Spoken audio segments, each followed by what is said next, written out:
God का full form बताइए।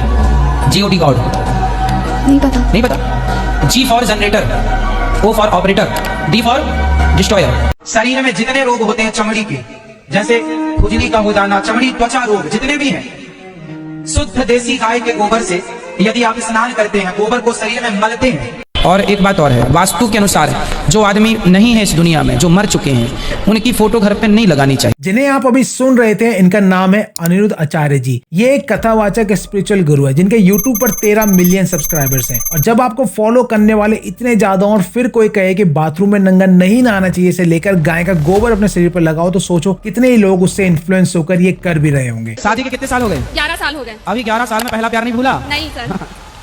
तो मैं कहाँ आपके पति? वो घर में है, मंदिर हसौद में रहते हैं। तो आप उनके पहले प्यार से मिलो और 2-4 जमाओ पहले प्यार को। बोले अब तो छोड़ दे।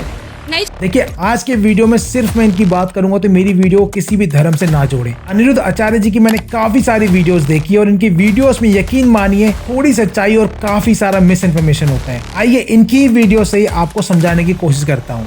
बाथरूम में भी जब आप लगा के दरवाजा नहाएं तो भी निर्वस्त्र नहीं नहाना चाहिए। अच्छा। निर्वस्त्र हो किस लिए नहीं नहाना चाहिए? क्योंकि भले हमें कोई ना देख रहा हो पर प्रकृति तो देख रही है। अच्छा अच्छा। है ना? जी। तो ईश्वर तो देख ही रहे हैं, वरुण देवता तो देख ही रहे हैं। देखिए, इसके 2 जवाब मेरे पास हैं। आयुर्वेदा के हिसाब से कभी भी पूरे कपड़े उतारकर नहीं नहाना चाहिए, क्योंकि वही कपड़े आपकी बॉडी को किसी भी तरीके के सडन शॉक से बचाते हैं, जैसे कि पानी के टेम्परेचर से। और दूसरा जवाब यह है कि प्रकृति आपको देख रही है। सॉरी टू से, पर मैं ऐसी बातों पर बिल्कुल बिलीव नहीं करता हूँ। क्या साईं बाबा भगवान है? साईं बाबा भगवान किस आधार पे आप कहेंगे उनको? साईं बाबा जो है उन्हें फकीर कहते हैं। जी गुरुजी। और हमारे हिंदू समाज में फकीर शब्द का प्रयोग नहीं होता। फकीर शब्द तो मुसलमानों में प्रयोग होता है। जी। यहाँ अनिरुद्ध आचार्य जी ने सीधा सीधा साईं बाबा को मुस्लिम साबित कर दिया। आचार्य जी को मैं ये जरूर बताना चाहूंगा कि शिरडी में साईं बाबा के मंदिर में 25,000 के लगभग डिवोटीज आते हैं डेली, और यही आंकड़ा किसी फेस्टिवल के टाइम पर 1 लाख भी पार कर लेता है। तो आचार्य जी को कम से कम कैमरा के आगे तो ऐसी चीजों पर स्टेटमेंट नहीं देना चाहिए, क्योंकि इंडिया में लोग साईं बाबा को भगवान की तरह पूछते हैं। इससे उनकी भावनाएं आहत होंगी। अनिरुद्ध आचार्य जी अपनी इन्हीं भड़काऊ स्टेटमेंट से न्यूज की हेडलाइंस बनते रहे। इनकी कुछ और वीडियोस देखिए जो आपको ये सोचने पर मजबूर कर देंगी क्या ये सच में कोई गुरु है या नहीं। और एक बात और है, वास्तु के अनुसार जो आदमी नहीं है इस दुनिया में, जो मर चुके हैं, उनकी फोटो घर पे नहीं लगानी चाहिए। आप एल्बम में रखो, जब याद आवे तो देख लो कि ये मेरी माँ है, ये मेरे पिता हैं, ठीक है।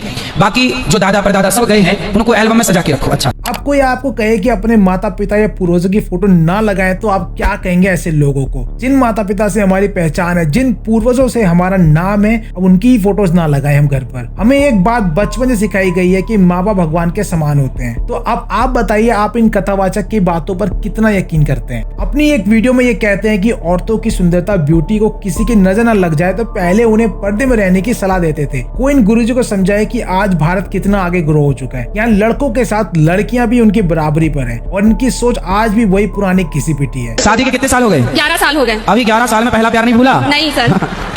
तो मैं कहाँ आपके पति? वो घर में है, मंदिर हसौद में रहते हैं। तो आप उनके पहले प्यार से मिलो और 2-4 जमाओ पहले प्यार को। बोले अब तो छोड़ दे। नहीं छोड़ रही है ना सर। तो चंडी बनो, महाकाली कब बनोगी? आप एक काम करो, अपने पति को ठीक ठीक समझाओ कि आप अपना पहला प्यार छोड़ रहे हैं या मैं चंडी बन जाऊं।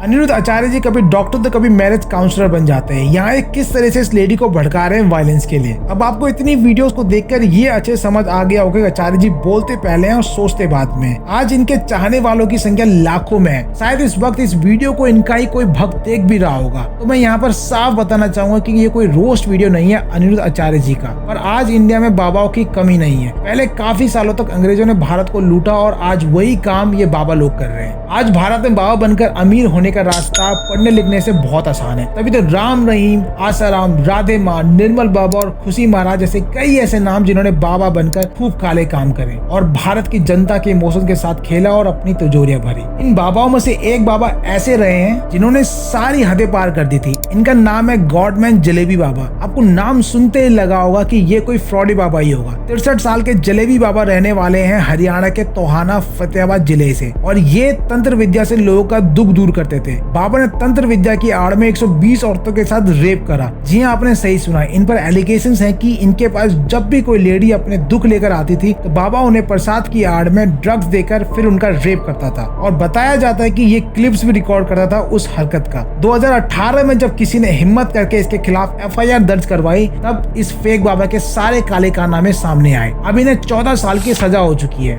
ऐसे ही एक सेल्फ प्रोक्लेम्ड बाबा स्वामी ओम आपको याद होंगे जो बिग बॉस 10 के कंटेस्टेंट भी रह चुके हैं। ये पहला बाबा होगा जिसने खुद को नेशनल टीवी पर एक्सपोज करा था। बिग बॉस के घर के अंदर जाने से पहले बाबा ने कहा था मैं नॉनवेज नहीं खाता हूँ, और कुछ ही दिन में ये बाबा नॉनवेज खाता दिखाई दिया घर में। बाबा ने एक टास्क में अपने दूसरे कंटेस्टेंट्स पर अपना यूरिन भी फेंका। बाबा गाली देने में भी पीछे नहीं हटे कहीं भी। ऐसे ही दूसरे फ्रॉडी बाबा पर नजर डालें तो इच्छाधारी भीमानंद, जो कि अरेस्ट किया गया था 2010 में सेक्स रैकेट चलाने के जुर्म में। नारायण साईं, ये आसाराम बापू के बेटे हैं जो अपने पिता की राह में चलते हुए उनके साथ ही जेल को चले गए। ये भी रेप के चार्जेस में आज अंदर हैं। रामपाल, इस बाबा के आश्रम से पुलिस को 5 डेड बॉडीज मिली सर्चिंग में। ऐसे ही कितने हजारों में बाबा आज बैठे हैं जो खुद स्कूल नहीं गए अपनी पूरी लाइफ में और आज पढ़े लिखे लोगों को अपनी उंगलियों में नचाते हैं। आज इंडिया में लोग अपने परिवार और दोस्तों पर कम और इन फेक बाबाओं पर ज्यादा विश्वास करते हैं। अपनी पर्सनल लाइफ इनके सामने रखते हैं, जिसके बाद इन फेक बाबाओं को आपकी लाइफ का एक्सेस मिल जाता है। इन्हीं बाबाओं में से एक काफी यंग एज के बाबा हैं धीरेन्द्र शास्त्री, जिनका नाम आपने काफी सुना भी होगा, जो खुद को हनुमान जी का सेवक बताते हैं और अक्सर अपने भड़काऊ बयानों से न्यूज में बने रहते हैं। इनकी क्वालिफिकेशन की बात की जाए तो BA ग्रेजुएट हैं और लोगों की प्रॉब्लम्स पेपर पर लिख कर बताते हैं। अब ऐसे बाबाओं को क्या कहते हैं आप समझदार हैं, समझ गए होंगे। इस वीडियो का इंटेंशन अनिरुद्ध आचार्य जी को फेक बोलना नहीं है। काफी वीडियोस में इन्होंने सेंसिबल बातें भी करी हैं, जैसे कि ये वीडियो। एक नमक होता है सफेद नमक जो हम लोग खाते हैं, एक नमक होता है सेंधा नमक। हमें कौन सा नमक खाना चाहिए? सेंधा नमक खाना है, लेकिन खाते कौन सा है? सफेद। ये सफेद नमक और शक्कर और रिफाइंड का तेल, ये हॉस्पिटल क्यों बन रहे हैं? यदि आप रिफाइंड खाना छोड़ दें, शक्कर खाना छोड़ दें, शक्कर की जगह गुड़ खाएं, रिफाइंड की जगह घी खाएं, ये जो डबल तिबल रिफाइंड केमिकल से जो तेल फिल्टर होता है ये तो जहर होता है ना मेरी माँ। पर इनकी बातों पर काफी चीजें मिसलीड करती हैं लोगों को। जैसे कि आचार्य जी से एक बच्चे ने पूछा कि सूर्योदय पहले कहाँ उगता है? सूर्य उदय पहले कहाँ उगता है? आचार्य जी के फेशियल एक्सप्रेशन साफ बता रहे हैं कि उन्हें इसका जवाब नहीं आता है, पर फिर भी वो जबरदस्ती की कोशिश करते हैं। तो आचार्य जी शायद डरते हैं सच का सामना करने से, कभी कभी ऐसा लगता है। आचार्य जी ने एक वीडियो पोस्ट करी थी सोशल मीडिया पर जहां वो हाथ में फावड़े लिए काम कर रहे हैं, पर एक बार इनके शूज देखिए, इतनी मिट्टी में काम करने पर भी इतने साफ जूते कैसे रह सकते हैं? तो ये सिर्फ और सिर्फ कैमरा के लिए किया जा रहा है यहाँ पर। और कैमरा की बात हो ही रही है तो लेटेस्ट बाबा आपको दिखाता हूँ जिन्होंने MBBS डॉक्टर को भी फेल कर दिया अपनी शक्तियों के आगे। ये बाबा कुछ मंत्र पढ़कर और फूंक देने से आगे वाले के प्रॉब्लम्स दूर कर देते हैं, जो कोई डॉक्टर को ठीक करने में महीनों या सालों लग जाते हैं। देखिए जरा कुछ वीडियोस। आपके दोनों आंखों में मोतियाबिंद है? हाँ, दोनों में था। ये तो सही दिखाई दे। एक मोतियाबिंद हट गया, एक आंख ठीक हो गई आपकी। आंखें बंद करो, बंद रखना आंखें, मातेश्वरी बंद रखना आंखें। माइक लगाओ, बगला मुखी बोलवाओ। मुखी मैया की खोलो आंखें, देखो चारों तरफ, बोलो माइक पे। बगला मुखी मैया की क्या हुआ? मेरी दोनों आंखें ठीक हो गई सर।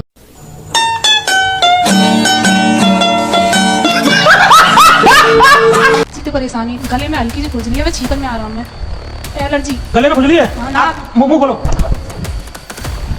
लगाओ माइक। पूछो कहाँ खुजली? खत्म, माइक पे बोलो। नहीं है, नहीं है। कहाँ गई?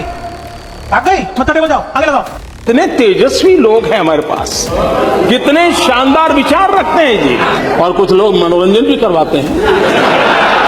तो ये बाबा किसी के सर का दर्द, आंख का दर्द, चेस्ट पेन, थायराइड, किसी का खुजली और ना जाने क्या क्या ठीक कर देते हैं। ऐसे ही कुछ और बाबा इंडिया में आ जाए तो डॉक्टर और हॉस्पिटल तो सबसे पहले बंद होंगे और कितना अच्छा हो जाएगा सभी के लिए। सालों का दर्द कुछ मिनटों में खत्म हो जाएगा। देखिए, बेवकूफ बनना बंद कीजिए और खुद को एजुकेट करिए इन सभी में। खुद को इतना वीक मत दिखाइए कि आपको ऐसे बाबाओं का सहारा लेना पड़े। So that's it for today guys. If you like my content, do not forget to hit the like and subscribe button. See you all with my next video.